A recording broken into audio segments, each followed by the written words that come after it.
কিন্তু এ হলে যেখানে মাইমা মাইমা তুমি এদিকে আসো। আসলে আমি না এখন আর ব্লগ করি না বলে কথাও বলতে পারছি না। শাক বাজাচ্ছি। আমাদের তরফ থেকে সকলকে জানাই শারদীয়ার শুভেচ্ছা। আজ ছিল মহাষষ্ঠী। তা আজকে মহাষষ্ঠীর দিন সবাই আমরা নিরামিষ খাই, মানে যারা ষষ্ঠী করে তাদের তো নিরামিষই খেতে হয়। তা সারা দিনটা আমাদের খুব হইহুল্লোড় করে কাটলো। আর রাত হতেই সপ্তমীর জন্য তৈরি মানে যা নিয়ম কানুন রয়েছে সেগুলোর জন্য আমরা বসে পড়লাম। তার মধ্যেই এটি একটি নিয়ম যেটা প্রতি বছরের মতনই বানানো হয়, শ্রী। প্রত্যেকবার একই রকম বানানো হয়, মানে একটু ঘুরিয়ে আর কি বানানো হয়, কিন্তু এবারে একটু একদমই অন্য রকম করা হলো।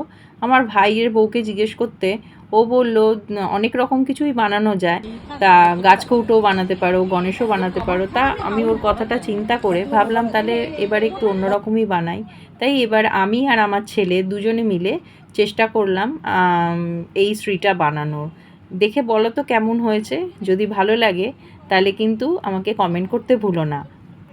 এটা সম্পূর্ণ চালের গুঁড়ো দিয়ে বানানো হয়েছে, তার জন্যে এইটা বারবার ফেটে যাচ্ছিলো।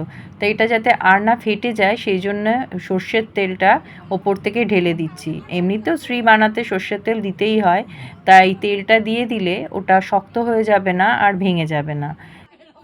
সন্ধ্যাবেলায় বানানো শুরু করেছি, এখন বেশ অনেক রাত হয়ে গেছে, প্রায় 10:30 11টা বেজে গেছে। ওই দেখো 10:30 বেজে গেছে। তাই জন্য এইদিকে সবাই আবার এদিকে খেতেও বসে গেছে। পিয়া টাকা আমরা শ্রী বানালাম সবাই মিলে একটা ভিডিও করি। আপনারা লাইক করবেন না? তিনজনে মিলে তুলে দেব ওখানে। পাঁচজন হবে না, চারজন হবে। ভুলু দিতে পারি না, আমিও পারি না। আমি এখন কটা বাজে? ভুলুকে দেবে বৌদি গুলো।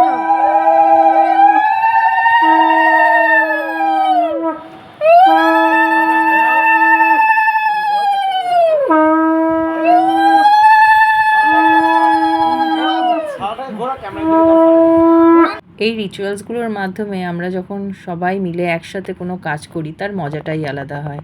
তৈরি হয়ে গেল আমাদের ছোট্ট গনু দাদা।